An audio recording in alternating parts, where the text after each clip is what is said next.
Les défis abordés ce matin ont été nombreux, vous le savez, la formation, la rémunération, la protection des ressources naturelles. Et pour y répondre, entrepreneurs et entrepreneuses sont en première ligne. Pour faire face à ces challenges, des outils digitaux et numériques innovants s'offrent à eux. Et Farm a souhaité faire un focus sur les nouvelles technologies avec des exemples d'entreprises qui apportent la preuve que les nouvelles technologies réussissent à transformer les systèmes alimentaires. Alors, ce ne sont pas des startups, ce ne sont pas non plus des gadgets numériques. Nous avons sélectionné, vous allez le voir, aux quatre coins du monde, des entreprises de toute taille, petites et grandes, mais qui partagent le même atout, la solidité et la pérennité. À leur tête, des entrepreneurs qui sont des acteurs de l'économie réelle et ils vont venir témoigner ou ils vont illustrer leur business, soit de visu dans la vie réelle, l'un d'entre eux est dans cette salle, soit en visio, puisque nous serons en visio avec deux pays différents. Je vais être accompagnée de Christian Huyck, qui est directeur scientifique agriculture de l'INRAE, et de Marc Debetz, président d'Apex Agri. Ils vont me rejoindre sur scène et je vous demande de les applaudir chaleureusement.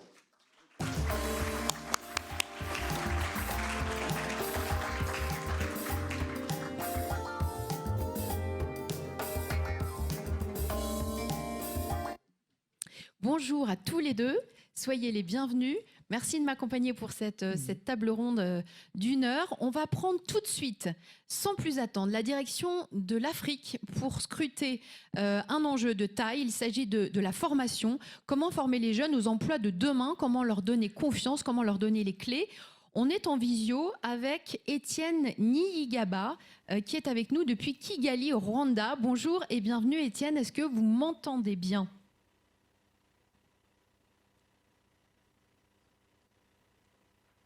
Alors, on vous voit, mais on ne vous entend pas. On va recommencer. On va réessayer parce qu'on ne vous entend pas. Bonjour et bienvenue. Bonjour. Ah ben voilà. Bonjour Étienne, merci d'être en duplex avec nous. Vous êtes le fondateur de Yin, une entreprise qui est spécialisée dans la diffusion et la promotion de techniques et d'expériences pour les jeunes agriculteurs. On va discuter ensemble, Étienne, pendant une dizaine de minutes pour comprendre Yin en détail, sa genèse, ses réalisations. Alors, n'ayez aucune crainte, vous n'allez pas parler en français, je m'adresse à vous en français, mais je sais que vous préférez vous exprimer en anglais. Vos propos, ils seront traduits simultanément et je rappelle que vous avez des casques qui sont à votre disposition si vous avez besoin d'une traduction. Étienne, moi je vous pose la question en français et puis vous me répondez en anglais. Est-ce que vous pouvez d'abord, dans un premier temps, nous présenter Yin et comment est-ce que vous vous êtes rendu compte que la formation et surtout le partage d'expérience était devenu essentiel? Thank you very much, moderator, for allowing this time to speak at this conference. As you said, my name is Etienne Niyigaba, and I'm speaking from Kigali, Rwanda. And I'm the founder of YIN, which is an abbreviation for the Youth Engagement in Agriculture Network, which is a private company or social enterprise. We actually do agriculture services. So we use the energy of young people to provide services to farmers and value chain actors. So how do we do this? Actually, when I started in 2014, I was just graduating from the university at the National University of Rwanda. Then I realized that the only thing I had at the moment was the knowledge I got from the university. So what we did, was to sit and see what contribution can I bring to the community where I was coming from, because my background is farming family, so I'm coming from a family of farmers, and the whole family actually is farmers who do agriculture as, in a traditional way. And then because I was graduating from the university, I was doing soil science. Then I said, oh, I'm coming from the village and I have to contribute my best to make actually our people in the village, to help them improve their farming activities. So that's how it was kind of passion, but again, combined and coupled with that background, because I grew in a village, I grew up in a village. So it was very easier for me to understand what was the life of a farmer and what a farmer actually needed for them to improve their farming practices. You know, because we are having like key challenges here, especially for African countries, where we are having a poor adoption of agricultural technologies. It doesn't mean that technologies are not introduced in our countries, but the challenge is how is the adoption rate of those technologies. Let's take an example of improved seeds or fertilizers or agricultural machinery use. They are introduced, but the rate of adoption of those technologies is very limited. This goes again with the skills and the knowledge of farmers or anyone who is in the agricultural value chain. So there is also another challenge of limited skills and the knowledge of people who are practicing actually agriculture. So I saw that for us to move from traditional and subsistence agriculture challenge, and the challenge were those two, the main were those two of poor adoption of agricultural technology and also the skills. So that's how I said, if we combine the energy of young people who are just graduating from the university and people who are very energetic, for them to provide services or facilitate farmers to adopt those technologies and also transfer the knowledge to farmers in a very efficient way, because we are coming from the village and we know better what the village needs for them to improve their farming practices. Merci. So that's how we started. So up to now, we provide services to farmers, services including extension and advisory services. We provide, in extension, we mean training and capacity building of farmers and value chain players. We also implement agriculture projects like agriculture extension project and any other agricultural development project, either from our partners, because we are partnering with different NGOs to implement their agricultural projects in the community. We provide services like input provision. Input, I mean here seeds, fertilizer, and also pesticide, and also farm equipment to farmers. We sell them to farmers. Then we also provide another service of agricultural mechanization. By mechanization, I mean the use of machinery, the small machinery, either for tillage, for plowing, for these farm activities. But again, it comes again down to the capacity of farmers to consume those services, like agricultural mechanization. You can't say that a simple farmer from my village will afford to buy a tractor. So that's why we introduced the use of power tillers, and those power tillers are used by young people in the community who are actually providing services to farmers. So we provide machinery to young people, then those young people who are in the village, they also provide services to farmers. So this is a way of keeping young people in the villages and create some kind of employment to them, because it brings money to the company, but also brings money and creates employment to young people whom we actually started and wanted to provide service. Merci, merci beaucoup Étienne. Je me permets de vous couper parce que j'ai évidemment des questions. On a bien compris quels étaient les piliers, les fondations de Yin. En quoi l'utilisation des nouvelles technologies était-elle essentielle, voire pertinente? Comment est-ce que vous les avez introduites? Comment sont-elles utilisées? Et peut-être un mot sur les réseaux sociaux également. Est-ce que vous les utilisez beaucoup? We, Egaloma, sure. We do use social media and digital technology in our daily job because, as I said, when we started in 2014, I was actually alone and I had access to internet. I had access to internet and I have a small BlackBerry and a computer.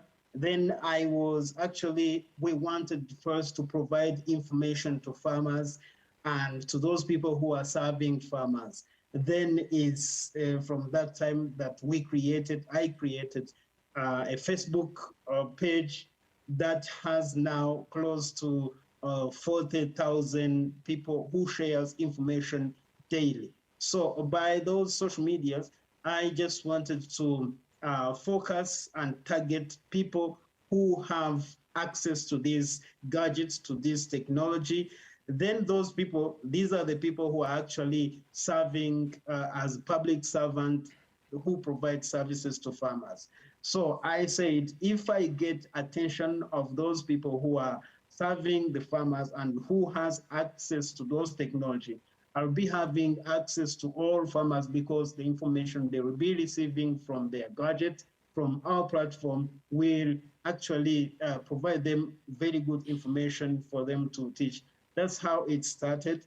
And then we also moved to the WhatsApp, and our WhatsApp group actually is having close to 3,500 participants, including people from farmers to public servants to private agronomists to the ministry level to the public institution level, which allow actually access to information. Everyone share information, and we as an organization, we kind of monitor that information and also push the extension material we just want people to see and any information we just want to see. So it's created a very good community. I can call it like a community of practices of people who are sharing information very daily. And I can tell you that like this Facebook group, actually we can have like 500 questions asked on a monthly basis, and close to 2,000 answers provided every month. You can see, we are in Africa. Access to smartphone is not a very advanced, but we can still have those interaction online. So it's that how we actually connected, and that technology helped us to reach a very good number and get trusted to people we are providing services to. Étienne, on sent beaucoup d'allégresse et beaucoup d'énergie dans vos propos. Quelle est votre plus grande fierté aujourd'hui ? Et surtout, quelles leçons ou quels enseignements tirés de votre entreprise pourraient être, selon vous, élargis à une échelle plus large à l'international ? Good. So I can say that my good pride is that we are having an enterprise that has actually influenced our ecosystem on how we engage young people and women in agriculture. Because in 2000, and I told you that we started in 2014, so we created a very big movement of, advocating for young people to be engaged in agriculture because it wasn't a thing at that time.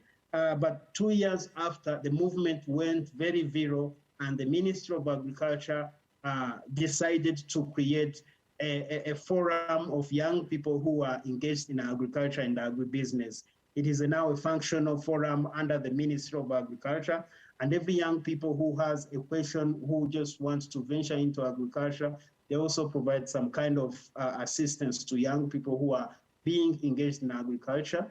It is still operational. So some of the key lessons I can say is that we brought agriculture knowledge, services, and products in a local context.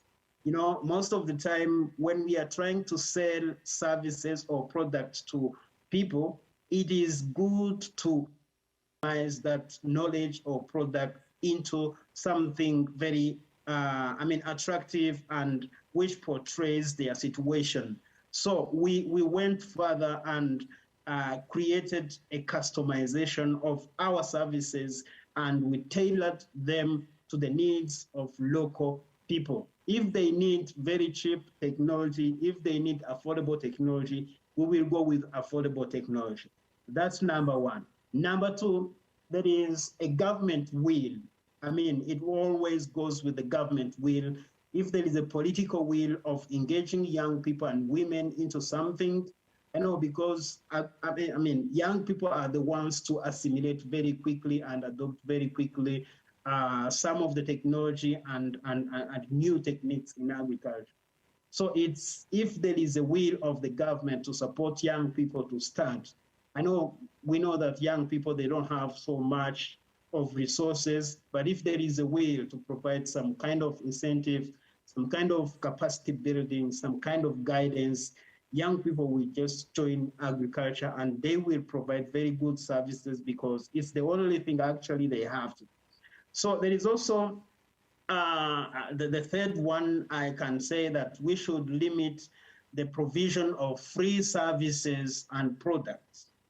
I mean this, the free services and products to farmers, mostly it is provided by the government, but we are advocating that young people can be put in the middle. They provide services and then the government pay young people, then they will be creating jobs instead of providing free services. And it will create also another aspect showing farmers that they need to buy services instead of waiting for services to be provided freely by the government. So this actually the three lessons I can share with you today. Thank you very much. Merci beaucoup, Étienne. Avant de passer la parole aux deux intervenants qui sont avec nous, qui sont avec moi sur scène à Paris, j'ai une dernière petite question qui est très importante puisqu'elle est inhérente à l'histoire du Rwanda lui-même. Est-ce qu'il y a des freins, selon vous, ou des sources d'accélération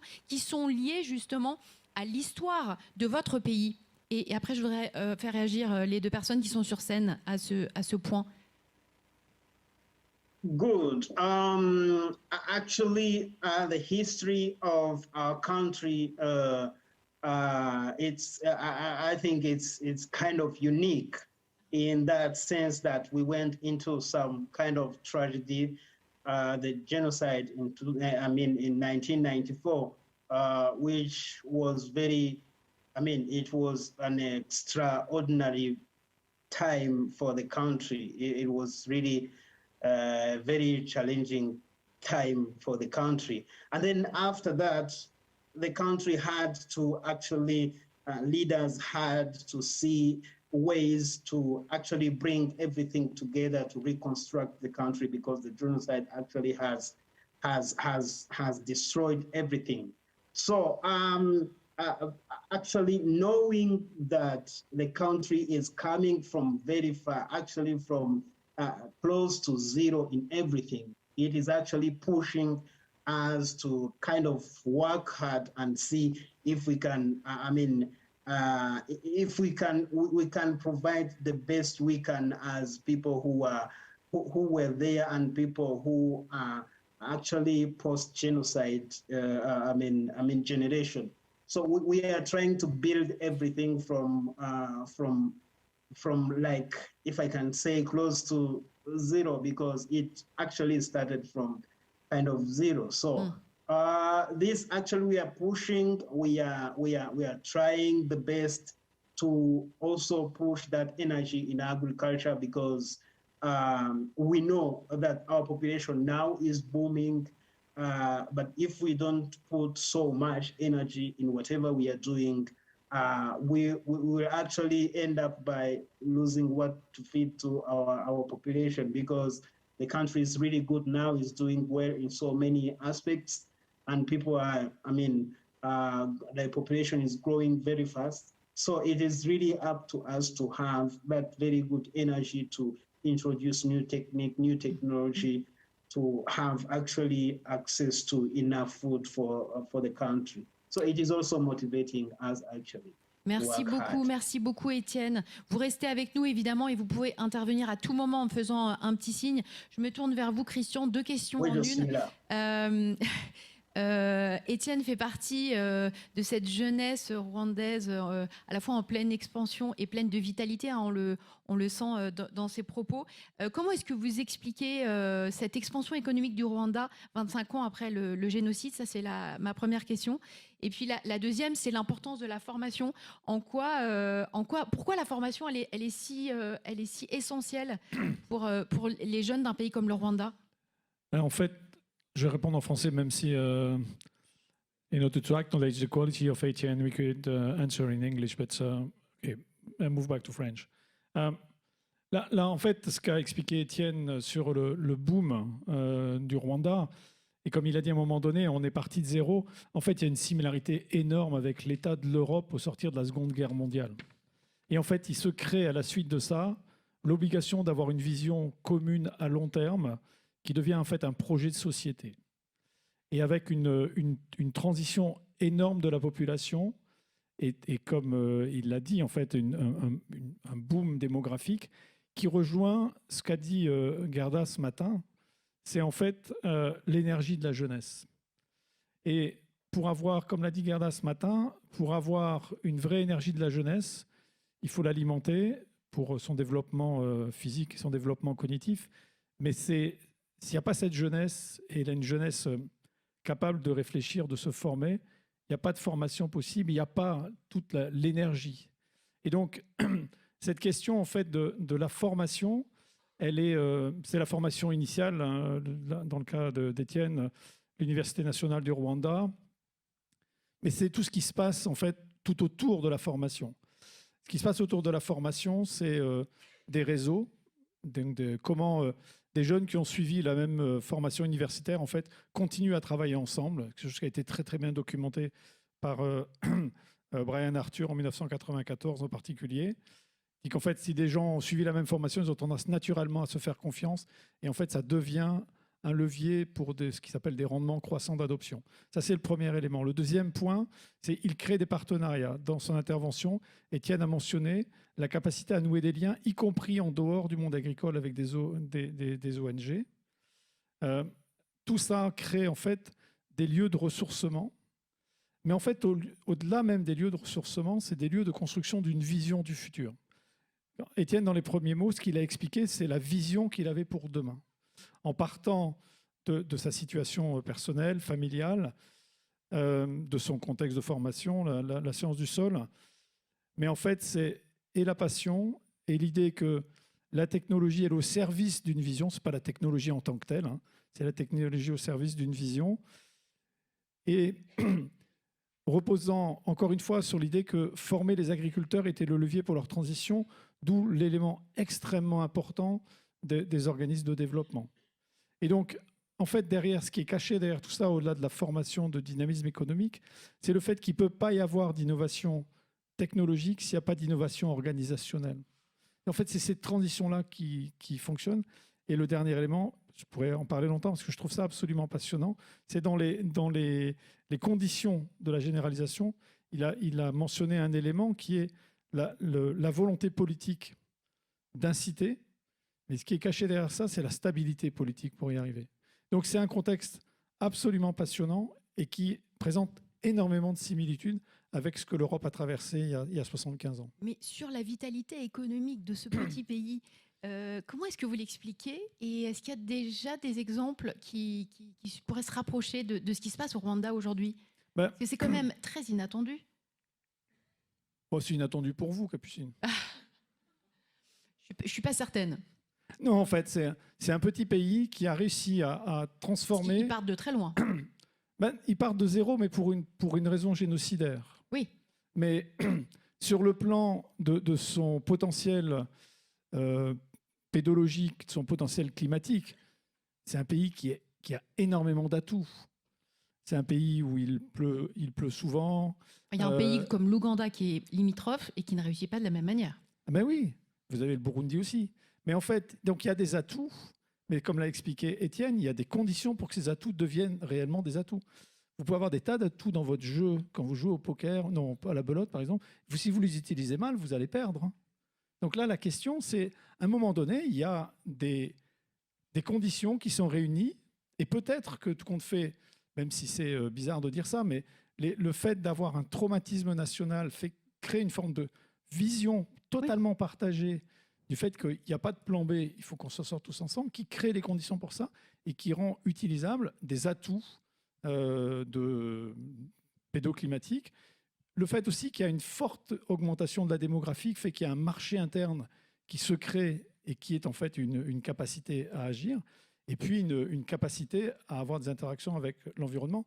Et là aussi, pour des raisons historiques, en fait, à la suite de l'énorme traumatisme national qu'ils ont vécu, il y a eu énormément de relations avec l'extérieur qui ont été créées, et y compris des fonds internationaux qui ont pu venir pour aider à cette transition-là. Mais encore une fois, il peut pas. Vous pouvez avoir tous les atouts que vous voulez. Si vous jouez très mal et si vous n'avez pas une vision du futur, il n'y a rien qui se passe. Derrière toute la transition qu'a présentée Étienne, il y a sa vision personnelle et il y a une vision politique. Quand Étienne cite l'exemple en fait d'un ministre de l'Agriculture qui crée un forum pour la jeunesse, il y a une vision derrière ça. Et en fait, c'est ça qui est absolument central. C'est pas des gouvernements gestionnaires, c'est des gouvernements visionnaires qui sont indispensables. Marc, diffuser les compétences, les bonnes pratiques, c'est clé. On l'a vu, on l'a entendu dans les propos d'Étienne, mais pourquoi voir, observer? Est-ce que c'est essentiel? Est-ce que la notion du temps en matière d'apprentissage, elle est spécifique? Bonjour à tous. Bravo Étienne. Hein. Super. Bon, j'espère qu'on n'a pas besoin de passer dans l'État et dans ce qu'a vécu le Rwanda pour faire des choses comme ça. Donc, heureusement, on va pouvoir le faire dans plein de pays. La question de la transition agricole, et Étienne l'a dit, on amène de la formation et ainsi de suite, mais l'adoption est lente. Et ça, c'est une constante dans le monde agricole. C'est que on peut m'expliquer, je suis agriculteur, on m'explique une fois, je comprends vite, mais j'ai besoin de tester, d'essayer. Et le cycle agricole fait que vous essayez une nouvelle semence ou une nouvelle pratique agricole cette année, vous envoyez les résultats à la fin de l'année, vous améliorez l'année suivante. Et donc, tout processus d'amélioration prend 3 ans. Ce que les industriels ne comprennent pas parce que je règle la machine, j'arrange et ainsi de suite. Donc, le cycle est long et l'adoption est longue parce que j'attends de voir que ça fonctionne, j'attends de voir que ça fonctionne chez mon voisin pour adopter ces pratiques. Donc, c'est pour ça qu'il faut partir tôt pour pouvoir adopter les pratiques, et que l'action de formation qui est entreprise et que Étienne fait est essentielle. Et d'ailleurs, rappelez-vous, c'est encore la réalité, dans nos pays dits modernes, ce sont les coopératives agricoles qui ont fait ce travail-là, ou les chambres d'agriculture, de formation, d'éducation, de vulgarisation d'un certain nombre de pratiques, et puis aussi d'accès aux technologies. Alors, technologie, ça peut être de la technologie numérique, mais c'est aussi technologie, des nouvelles semences, et ainsi de suite. Donc, vous avez parlé des mécanisations partagées, c'est aussi une des pratiques. Donc super. Mais cet axe de la formation, il est essentiel. On est dans l'intitulé, c'est entreprendre. Un agriculteur, c'est un entrepreneur. Et la question, c'est pourquoi on fait les choses. C'est je veux, je sais, je peux. En général, un entrepreneur, il veut, il a la volonté, Étienne le traduit bien. Après, le deuxième point, c'est je sais. Si je ne sais pas, je ne ferai jamais rien. Et du coup, l'axe formation, on le retrouve, nous, dans toutes nos actions dans tous les pays, où il faut diffuser de la bonne pratique, diffuser des formations. Et par rapport à la question que vous posiez sur les pays qui ont des logiques assez similaires à ça, dans un pays qui est tout à fait en des conditions très différentes, à la fois par sa localisation et par sa taille, il y a la Chine qui, dans les années 2000, face à une structure démographique particulière, fait le choix d'investir de façon monstrueuse dans la formation. Aujourd'hui, la Chine est le premier publiant au monde dans les sciences de la biologie, parce que dans les années 2010, on fait l'effort d'investir là-dedans. On en avait parlé quand on avait préparé cette table ronde, enfin cette séquence. J'ai eu l'occasion d'aller un jour à un congrès en Chine en 2008, en Mongolie intérieure. Je présentais un truc qu'on faisait avec un thésard, nous, et là-bas, il y avait 10 thésards qui faisaient exactement la même chose que nous. Et en fait, aujourd'hui, on a un dynamisme monstrueux de la Chine qui est lié en fait à un effort d'investissement et qui, encore une fois, repose sur le fait qu'à un moment donné, il y a une vision de ce qu'il faut faire. Merci beaucoup Étienne de votre intervention qui était passionnante et on sait que c'était extrêmement difficile à des milliers de kilomètres. Vous restez avec nous évidemment, vous pouvez intervenir à tout moment. On va enchaîner avec le deuxième entrepreneur qui va venir nous inspirer. Il s'appelle Adel Ben Romdam. Il va décortiquer pour nous le modèle de Bioliva, un triturateur d'olives basé en Tunisie qui utilise la blockchain pour gagner en traçabilité et en qualité. Il est dans cette salle et il va nous rejoindre tout de suite. Oui, vous pouvez venir.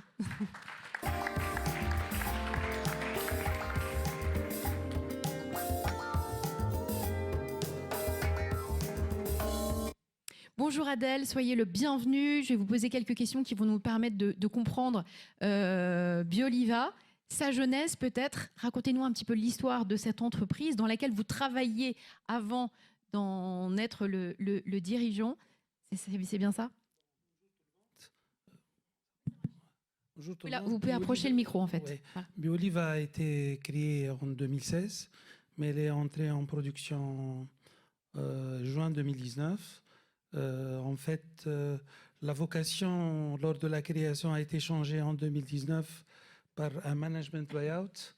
En fait, j'étais le directeur général d'une filiale d'un groupe espagnol d'huile d'olive en Tunisie.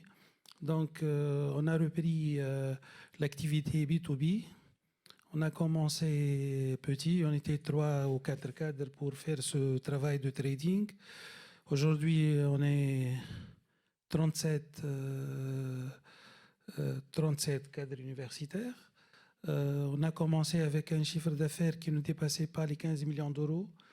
On a terminé l'année 2022 avec un chiffre d'affaires de 253 millions d'euros. Leader de l'exportation tunisienne d'huile d'olive avec un part de marché de 33%. Le secret, c'est notre forte intégration à l'origine, c'est-à-dire être en partenariat avec les producteurs et avec les transformateurs, les huileries ou les moulins. L'autre point fort, c'est le développement de relations avec des clients de premier ordre. En fait, notre mission, c'est être le fournisseur de référence des huiles de qualité, notamment la bio, pour les grandes marques en Europe. C'est connu, si on dit Bertoli, Carapelli, Borges, Costa d'Oro, la marque italienne qui a acheté le groupe Abril Les Sœurs, on est le fournisseur de référence. Et maintenant, avec d'autres investissements, lorsque j'ai dit business B2B, c'est-à-dire on fournissait que de l'huile d'olive en vrac. Maintenant, on va se transformer en leur centre de production. C'est-à-dire on peut leur conditionner des huiles d'olive avec leur marque en Tunisie.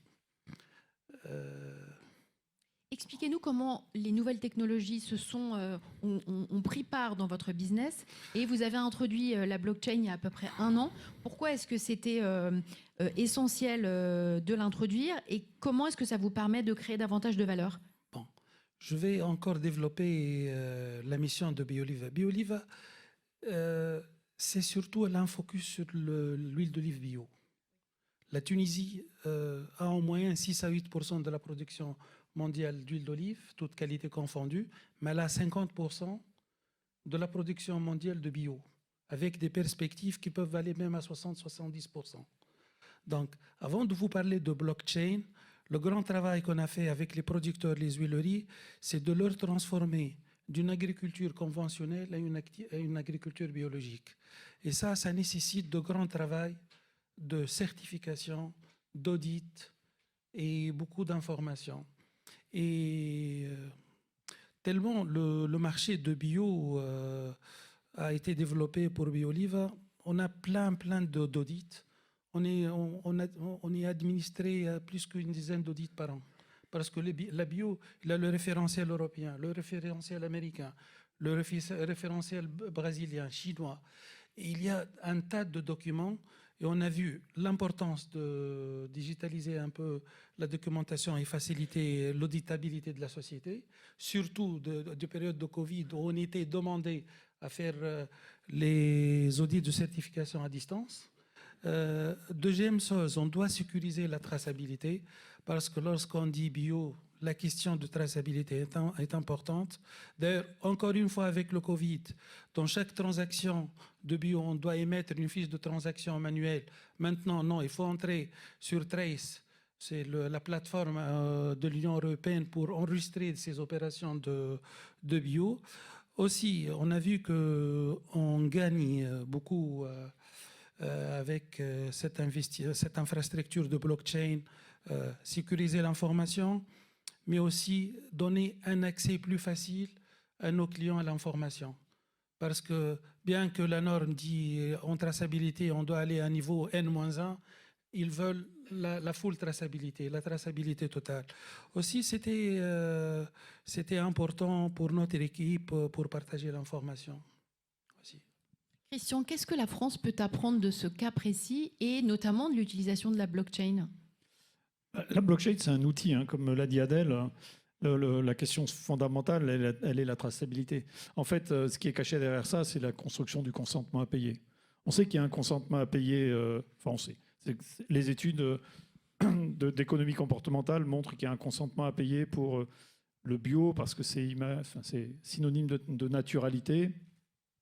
Et puis avec des cahiers des charges comme ceux que Bioliva suit, en fait, il y a très peu d'intrants, donc il y a très peu de résidus. Et c'est les deux gros moteurs en fait, du consentement à payer. Mais il y a consentement à payer si à un moment, ce qui est sur l'étiquette a un sens. Et donc, il faut avoir la capacité à assurer que l'information est vraie et il faut réduire la symétrie d'information. Et donc, ça peut aller jusqu'au consommateur, mais ça doit passer au milieu par le transformateur. Et donc, il y a le fait d'assurer que cette information, elle existe, d'où le fait de la collecter d'abord, et donc ce que vous disiez, hein, de l'enregistrer. C'est d'autant plus facile à enregistrer qu'on a formé les gens qui doivent le saisir. Et puis, il faut que ça aille jusqu'au bout. La blockchain est un outil pour faire ça. Et donc, on a des exemples similaires, il y en a dans pas mal d'endroits. Hein. Mais la blockchain, elle n'est pas synonyme de vertu en tant que telle. Hein. Tout le monde connaît les bitcoins et c'est les premiers utilisateurs de blockchain. Et bon, on peut avoir quelques doutes sur la solidité de ce bazar-là, mais donc ce n'est pas une garantie de vertu.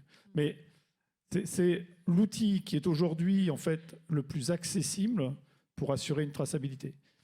Il a des inconvénients sur lesquels beaucoup de gens travaillent, c'est que pour assurer que en fait, la blockchain, qu'est-ce qu'elle fait? Elle assure qu'une information saisie ne soit plus déformable derrière. Parce qu'en fait, la machine fait énormément de copies et donc ça vous coûte trop cher si vous devez tout corriger. En fait, ça a un inconvénient, c'est que c'est parmi tous les systèmes numériques qu'on utilise, un système qui est incroyablement gourmand en énergie. Et donc, la question, c'est cette technologie-là. En fait, quand elle a été développée, on a regardé ce qu'elle faisait, on n'a pas regardé le fait qu'il y avait un revers à la médaille. Et la question, c'est y a-t-il des médailles qui ont moins de revers? En fait, c'est là-dessus qu'il faut travailler. Mais le point fondamental, c'est la traçabilité pour réduire la symétrie d'information. C'est ce que Bioliva fait de façon absolument remarquable. Marc, une réaction? Qu'est-ce qui vous surprend? Qu'est-ce qui vous émeut dans le cas de Bioliva? Et peut-être une réaction à ce que dit Christian sur la blockchain et ses éventuels inconvénients. Vous partagez son point de vue? Oui, consommateur d'énergie, évidemment. Tout consommateur a le droit de savoir d'où viennent ses produits. Et c'est quand même ça l'élément de base. Donc, que cette transparence soit organisée grâce à du digital, grâce à de la structuration de filière. Donc, moi, ce que je retiens, c'est que vous auriez pu vous contenter d'exporter de l'huile d'olive, et ainsi de suite. Et en fait, vous avez fait le travail d'intégration d'une filière de qualité et de production locale. Et c'est ça l'exemple. C'est comme ça qu'on développe l'agriculture et la valeur ajoutée agricole en Afrique. C'est quand on produit des produits de qualité et qu'on sait les transformer. Donc ça fait de l'emploi, ça crée de la valeur et de le valoriser alors à l'exportation ou localement. Et c'est aussi ça, hein, parce que n'oublions pas que le but de l'agriculture en Afrique, c'est aussi de nourrir l'Afrique. C'est avant tout. Et toute la chaîne est rémunérée.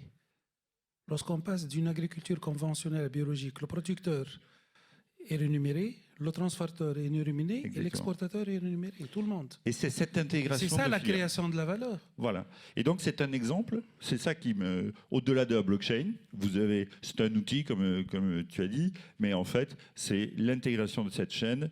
On crée de la valeur et on en est garant. En fait, vous garantissez à vos clients. Est-ce que vos clients vont aller regarder sur la blockchain que l'huile d'olive, la bouteille qu'ils ont, ils peuvent. Mais surtout, vous êtes, vous, garant de cette intégrité et de cette qualité. En fait, Bioliva est le tiers de confiance dans l'histoire. De toute façon, lorsqu'on est dans l'agroalimentaire, on est exposé à quelques réclamations clients. Avant, pour répondre à une réclamation client, on peut passer 2 jours pour reconstituer la traçabilité. Aujourd'hui, en quelques secondes. Et ça augmente la fluidité de l'information et la fidélité du client.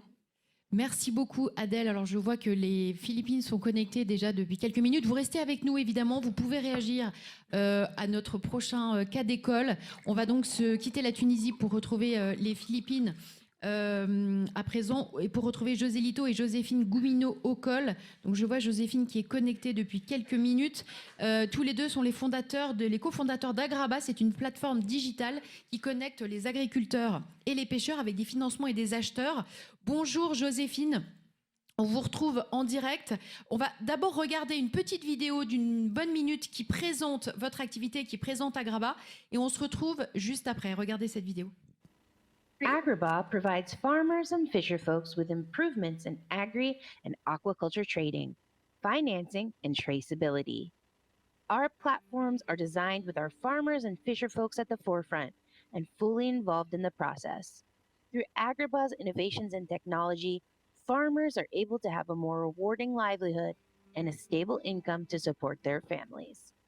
Since 2019, Agraba has traded over 500 metric tons of seaweed for a total value of $650,000 in gross transaction value. Agraba Wharf provides a platform for non-spot trading and large volume trading that allows the seaweed farmers and fisher folks to get direct access to market, all while capturing on-the-ground real-time data that will provide improvements in the overall market for the seaweed and seafood industries, while also integrating robust traceability. Agraba is more than just a platform. We build communities because we know the grass is always greener where you water it. Vidéo d'introduction et on retrouve Joséphine. Merci beaucoup Joséphine d'être connectée en dépit du décalage horaire. On a bien compris les enjeux et la jeunesse de votre entreprise dans la vidéo qu'on vient de voir. Et ce qui est sûr, c'est que grâce à Agraba, la pêche à la dynamite qui était très répandue, qui l'est toujours d'ailleurs, a été limitée aux Philippines. C'est une très bonne chose sur le plan environnemental et humain. Je voudrais que vous nous racontiez dans le détail pourquoi c'était un fléau et comment vous êtes parvenu à ces résultats assez exceptionnels. Sure. So when it comes to dynamite fishing here in the Philippines, it was something that we kind of stumbled upon. So previously, my husband had a seafood distribution business. And what he saw over a time span of several years was that the catch of the fishermen was getting increasingly decreasing over time, and up to the point where we actually had to close the seafood distribution business because there wasn't enough catch to fulfill the volume. So when that happened, my husband actually decided he wanted to see why that was happening. So he went to the communities that we were supporting and spent time really on the ground in the community with the fishermen to see just exactly how they were fishing for the product that they were selling to us.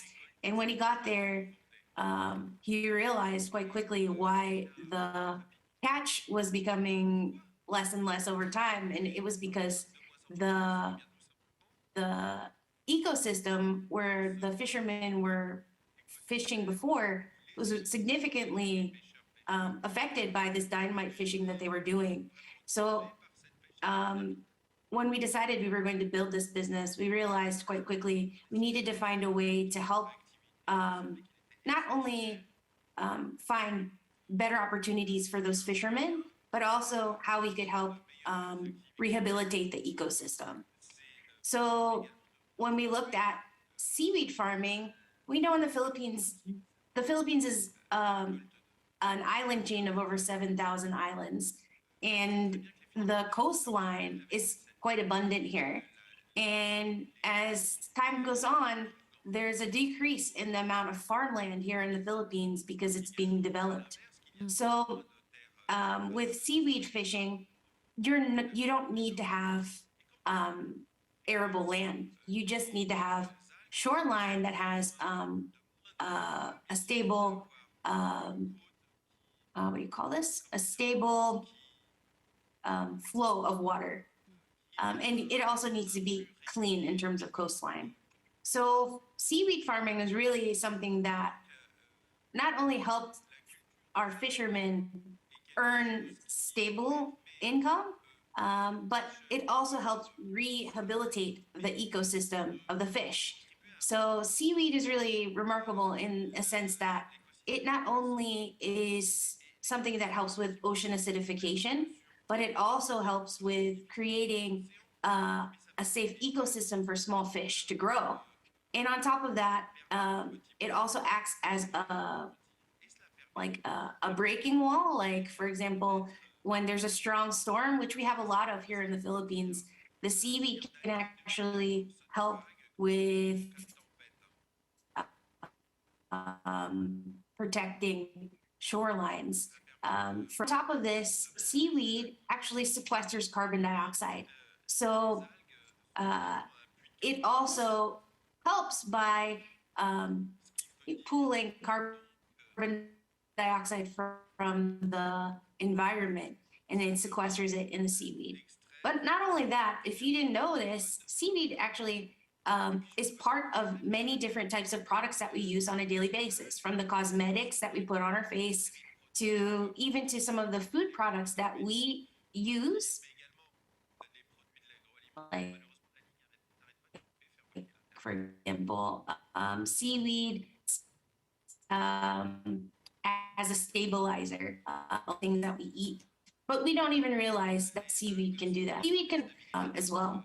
So over time, as we started introducing fishermen to the opportunity of actually growing seaweed, we realized that we were able to help them not only create a cleaner environment, because they're forced really to make sure that the water surrounding their seaweed farms is clean, but it also rehabilitated the reefs and provided a better way for local habitats inside the ocean to be rehabilitated too. So over time, the places where our farming communities have really blossomed in a sense, because not only are our fishermen not dependent on dynamite fishing anymore, they earn from the seaweed on a stable basis, because they can actually grow seaweed and harvest it every 45 days. So essentially, they have a stable income on a monthly basis. And on top of that, their environment is now clean. And because their environment is so clean, they have other opportunities to grow things. So aside from the seaweed, underneath it, we've kind of showed them how to do 3D ocean farming. So now they're also able to have not only that income from the seaweed, but now they can harvest things that grow a little longer, but are higher value. So for example, bivalves like oysters or mussels now then can grow underneath the seaweed, because they actually eat the algae, which is the seaweed. So they have now additional income streams. And because they are planting seaweed, they can also have additional income streams coming from tourism, because the places that they're growing that seaweed, it's very beautiful now. So now that it's being rehabilitated because of the seaweed farming, there's definitely opportunities for snorkeling, for island hopping in that area. And so they're now seeing additional income streams for tourism and agritourism as well, because people are starting to get interested in seaweed. So it's really interesting to see how a community who was once really devastated can then blossom because of seaweed farming. Merci beaucoup Joséphine pour cette présentation très dense d'Agraba. Christian marque une réaction et je vous emmène tout de suite sur un autre terrain. Ce que Joséphine ne nous a pas dit, c'est qu'il joue également un rôle d'intermédiation entre banques et producteurs, parce que les pêcheurs ne comprennent pas forcément le fonctionnement de la banque, donc ils sont des passeurs, des tiers de confiance pour les banquiers. Je voudrais que vous réagissiez également là-dessus, puisque c'est un point essentiel de leur business model. Alors, en fait, on retrouve un certain nombre d'éléments qui est partagé avec la présentation d'Adèle et d'Étienne. Le premier, c'est qu'il y a une forme de vision qui est sous-jacente à ça, un chemin vers la durabilité. Très partagé aussi, en fait, la fierté de quelque chose. Hein, quand Joséphine a les yeux qui pétillent en parlant d'agritourisme, c'est bien une forme de fierté de la transition qui est portée par ça. Ça, c'est le premier point. Le deuxième point, il y a effectivement la création d'une communauté. Et la création d'une communauté, en fait, l'accès au financement, c'est une façon de créer une communauté et de la stabiliser. Et puis le troisième grand élément, c'est l'accès à la connaissance qui est porté par ça. Comment on arrive à adopter des technologies nouvelles, arriver par la connaissance à créer l'accès à des marchés nouveaux, à des pratiques, à comprendre l'impact à court terme, à moyen et à long terme sur un milieu. Tout ça est un accès à la connaissance et à la formation. Et puis en fait, derrière les communautés, ce qu'il y a les agriculteurs d'aujourd'hui, et puis il y a la génération d'après qui est éduquée par le même système. Donc c'est les trois grands piliers qu'on retrouve par rapport à, qu'on avait déjà discuté sur les points d'avant. Donc en tout cas, bravo Joséphine pour ce que vous faites. Marc, une réaction, et notamment sur ce sujet de la bancarisation des pêcheurs. Ben oui, que ce soit pour les pêcheurs ou les agriculteurs, il faut accéder au financement. Et en fait, ce qu'on voit à travers ces deux exemples, c'est la structuration d'une filière. Donc, on part de la production jusqu'à... Et cette structuration de la filière, et Farm, je dois faire référence aux travaux de Farm, a beaucoup travaillé, par exemple, sur l'agriculture contractuelle. En fait, à partir du moment où on commence à avoir une contractualisation entre mes clients, mon transformateur, mes distributeurs, mes logisticiens jusqu'aux producteurs, on commence à créer un lien durable sur lequel on a un côté descendant, c'est-à-dire on valorise des produits, donc ça crée de la valeur, mais aussi dans l'autre sens, on crée des exigences, des nouvelles pratiques qu'on est capable de diffuser sur le terrain. Et donc ça, c'est très intéressant. Parce que vous avez contractualisé, parce que vous vous êtes engagé dans le long terme, vous avez pu exiger, démontrer, mais exiger de vos pêcheurs qu'ils n'utilisent plus de la dynamite, par exemple. Et donc ça, on le voit partout. Par exemple, la diffusion des pratiques, des meilleures pratiques, notamment d'agroforesterie, d'agriculture durable, se fait à travers la diffusion, et l'agriculture contractuelle est importante. Et le deuxième point, c'est l'accès au crédit. Parce que si on est titulaire d'un marché, si on peut prouver que durablement on vend des produits et ainsi de suite, ben le crédit est un peu plus accessible. Et puis ces tiers de confiance que vous êtes peuvent discuter avec des organismes financiers pour donner accès au crédit à vos producteurs, à vos pêcheurs pour moderniser leurs équipements et ainsi de suite. Et donc on voit que tout est lié. L'amélioration de la pratique, l'amélioration des revenus et l'accès à la connaissance et à la finance. Et les trois exemples, on a commencé par de la connaissance, on a suivi par de la structuration, et vos exemples sont de la structuration de filières de façon intégrée, de façon intelligente, de façon respectueuse. Adèle. Justement, les banques en Tunisie demandent maintenant à nos fournisseurs des contrats de partenariat, c'est-à-dire un engagement, parce qu'ils veulent lui donner de l'argent, il est sûr que l'argent va venir dans son stock et son stock va être écoulé. Et ce qui est remarquable, c'est que ça se fait sans l'État. Ça se fait sans l'État. Et c'est une des questions, on en parlait ce matin, et on en reparlera tout à l'heure de financement, en disant, mais au fait, que fait l'État ou que font les États africains dans cette transition agricole? Voici trois exemples d'initiatives privées, d'acteurs privés, jeunes, moins jeunes, d'ailleurs c'est le panache de l'apanage, en disant, ben, nous, acteurs, évidemment dans un cadre d'État qui vous aide probablement, et ainsi de suite, et qui favorise ça, mais c'est une initiative privée de structuration de filières et de valorisation des produits et de diffusion des bonnes pratiques. D'ailleurs, en Tunisie, le secteur oléicole s'est développé par la privatisation en 1995. C'était le monopole, l'Office national de l'huile. On n'exportait pas de bio, on n'exportait pas d'huile conditionnée. On avait 2 clients qu'en pays, des spéculateurs sans citer de nom. Aujourd'hui, le produit s'exporte partout dans le monde par les privés. Mais ce n'est pas parce que l'État n'est pas propriétaire de tout qu'il n'intervient pas. Il peut créer un contexte qui permet le développement sans mettre ses pieds partout, quoi. C'est d'ailleurs ce qu'on voit quand, à une échelle initiative privée, ça peut... L'autonomie d'entreprendre qui est la vôtre est respectée et vous avez des résultats magnifiques. Quand on fait des structurations de filières à l'échelle d'un pays, Ben là, on va faire des partenariats public-privé. On va essayer d'utiliser la force de l'énergie privée des entrepreneurs dont vous faites partie en disant « Allez, on va faire un projet, on y croit, on va le structurer, on va y mettre notre intelligence, et ainsi de suite », mais aussi avec la fonction régulatrice nécessaire d'un État pour pas, par exemple, qu'il y ait de spoliation des ressources naturelles, qu'il y ait des mauvaises pratiques qui se développent ou que tout ça parte je ne sais où pour nourrir d'autres pays et d'autres citoyens que les locaux. Donc on voit qu'il n'y a pas d'opposition, mais il y a une complémentarité qui doit s'organiser au fur et à mesure qu'on monte en complexité.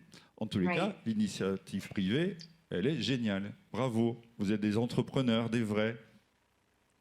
On va prendre, c'est le moment de prendre les questions des étudiants. Je vais leur demander de me what I rejoindre. think is really interesting about the Ils peuvent me Philippines rejoindre is déjà. that we actually do have a law that requires banks to really invest in farmers. But up until now, banks have actually not wanted to take on the risk of investing in farmers, and they've really just decided to pay the fines that they have to pay to the Banco Central ng Filipinas instead of actually investing. So when we decided to create a finance platform to help bankers understand farmers better, one of those reasons was we wanted to see our local banks really follow the laws of the Philippines while also getting them to understand why the finance is needed. But in order to do that, we need to help them try to understand the story of the farmers that are really in need of the financing. So when it comes to Agribah finance, what we do, we focus on two main problems. The first one is getting banks to be interested in investing in farmers. And we do that by providing them data insights. So previously, they weren't interested in taking on the risk. They thought farmers were very risky. And this is because there's really this traditional cycle of debt. And in the Philippines, farmers think that it's easier to obtain financial products like loans from non-traditional sources than to actually go to the bank. So they end up being tied to this like debt cycle.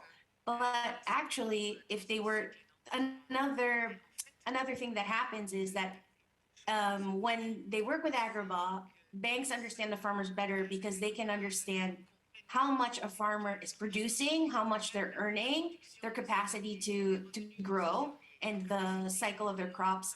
So it's sort of, in a way, kind of creating like a credit history on the farmers themselves, because we have a very robust also farmer registry, so that banks can make a better educated choice as to approving taking on that risk and investing in the farmer.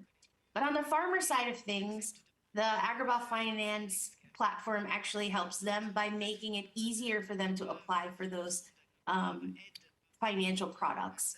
So when it comes to farmers, especially our coastal seaweed farmers, not all of them are close to banking operations. So if they really want to go apply for something from a bank, they have to get in their boat, take their boat from their island to the nearest port. Then from that boat, they have to get into a tricycle, and then that tricycle will take them to the main town. And then once they get to the bank, it's a lot of hurdles that they have to go through in terms of paperwork, and maybe they forgot an ID or something like that. And then they have to go back in that tricycle, get back to the port, get back on the boat, and by the time they get back to their island, they don't even want to try it again. They feel intimidated and discouraged. Merci, But with the merci Agribah beaucoup, Finance merci platform, beaucoup, you don't have Joséphine. to do that. Je suis désolée, They can actually then on est pris par le temps. Merci beaucoup, Joséphine.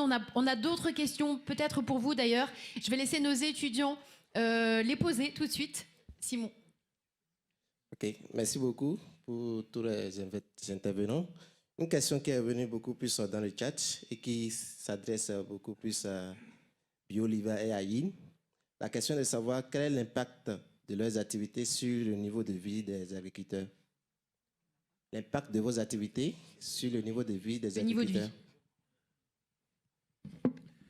L'impact, c'est, je l'ai déjà dit dans l'intervention, le fait d'aller accompagner l'agriculteur pour transformer d'une spéculation conventionnelle à une spéculation biologique, ça lui donne déjà de la valeur ajoutée. Ça, c'est du point de vue rémunération. Et même, ça peut l'insister à faire des extensions de son champ d'olivier. Aujourd'hui, la Tunisie, il y a beaucoup d'atomisation des terres agricoles. Les gens, maintenant qu'il a 5, 10, 20 hectares, il va essayer même d'acheter les hectares du voisin et organiser mieux son activité. Et vu qu'il voit qu'il y a de la valeur ajoutée, il y a une rémunération intéressante. La même question est adressée à Étienne. Je ne sais pas s'il est toujours en ligne ou pas. Étienne, alors Étienne, on va repartir au Rwanda. Est-ce que Étienne est avec nous? Je suis là. Ah, il est là. Alors peut-être que tu peux reposer la question. La question est de savoir l'impact de vos activités sur le niveau de vie des agriculteurs. Good. So, yeah, whatever we are doing as services, and we even want to include some products, we just do it for farmers. We are working with the community of around 40,000 farmers, and we are aiming at actually reaching like 150,000 farmers by year 2025.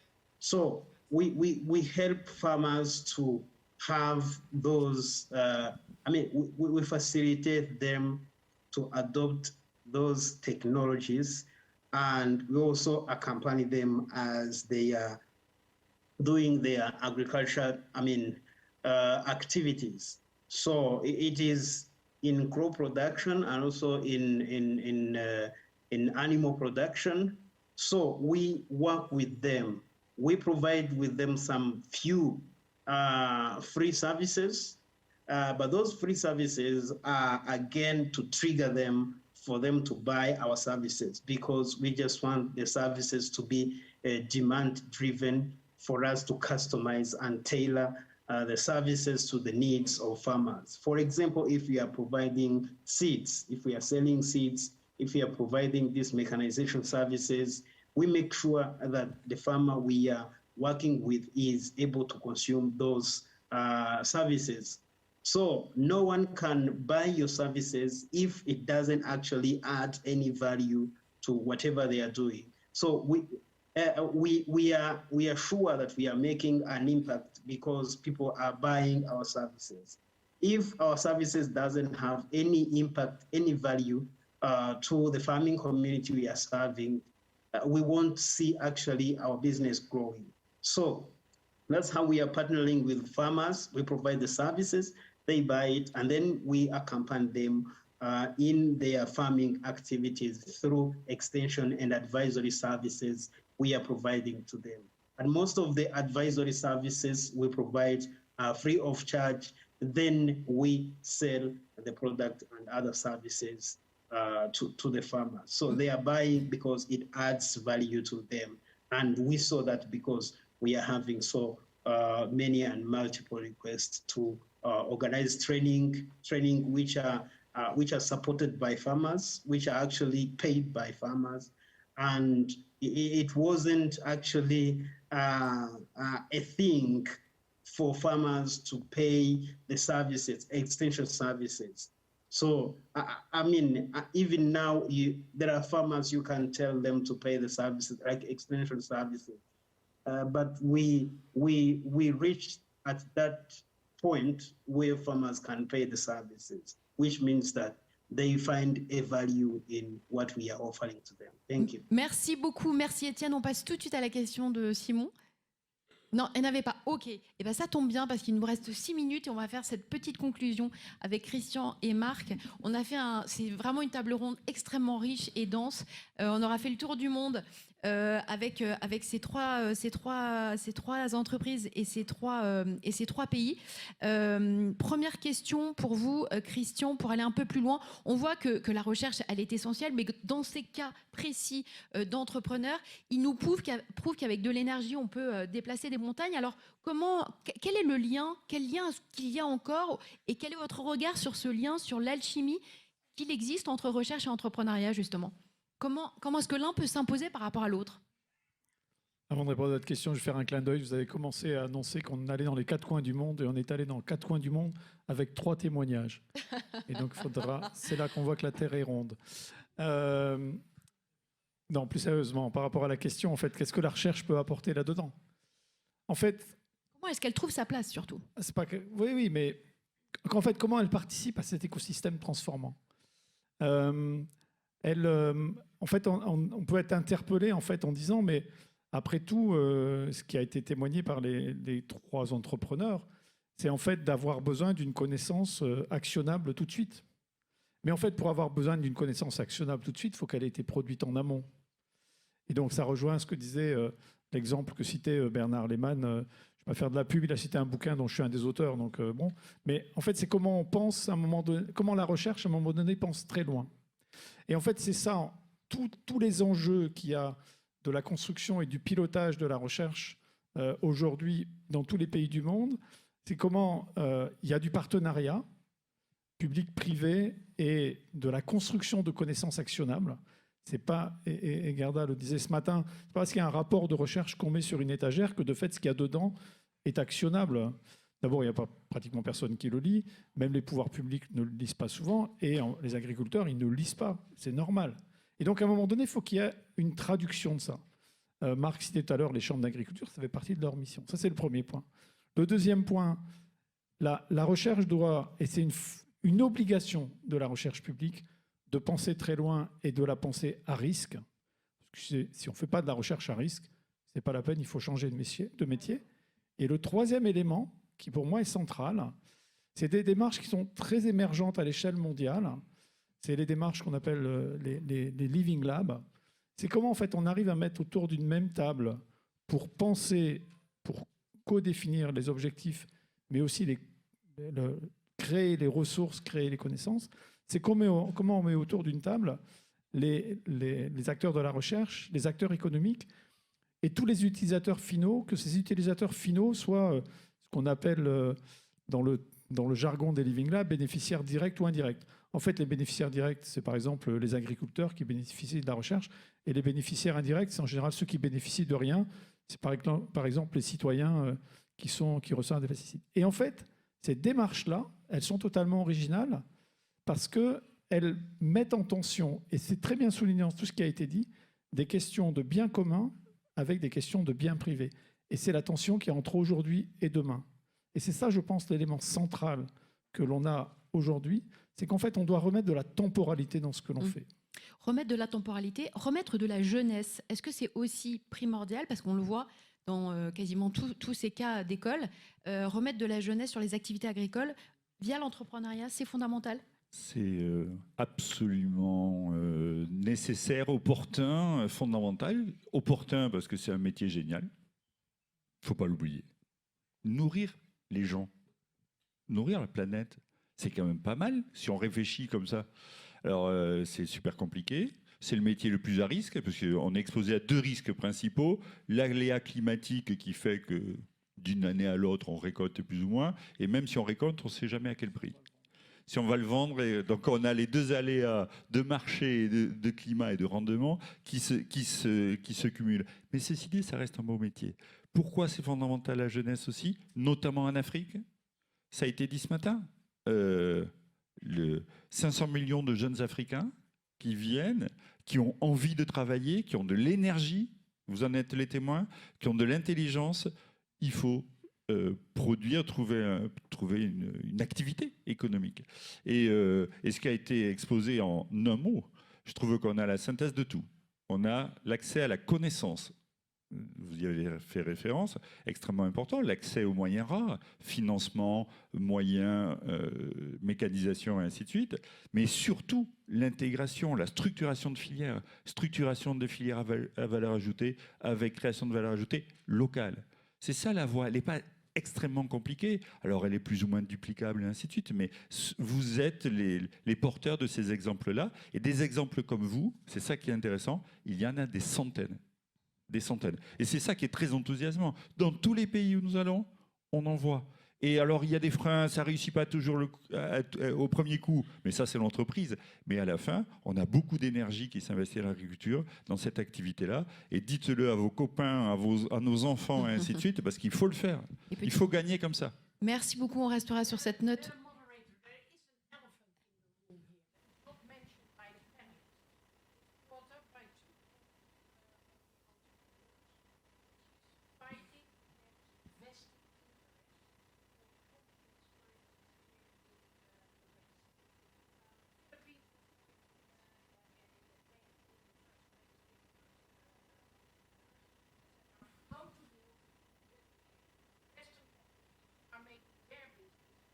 Just importing, in just importing raw materials and then do the whole food value chain here in France or in the Netherlands or in one of the Western countries. And you need to be strong advocates to push back on this vested interest and to really support the development of a country itself.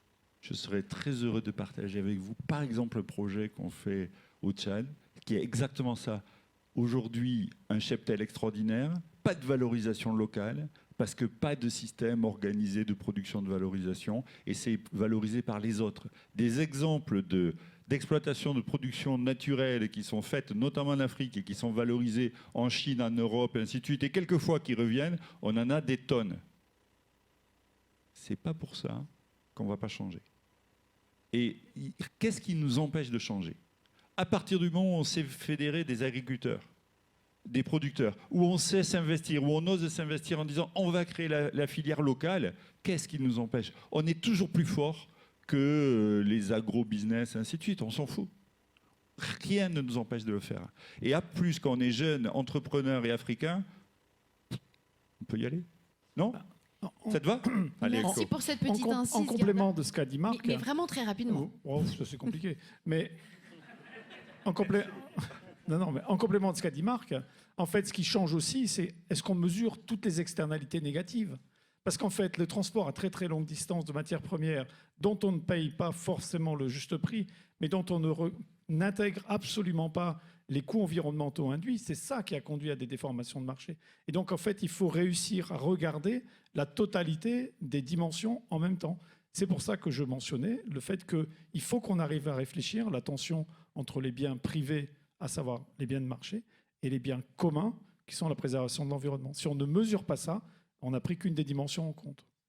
Voilà. Merci beaucoup à tous les trois. Merci beaucoup Adèle d'être venue nous conter votre histoire. Et je voudrais remercier particulièrement Joséphine et Étienne qui étaient en direct aujourd'hui et qui nous ont fait partager à la fois leur exubérance et leur joie d'être entrepreneurs.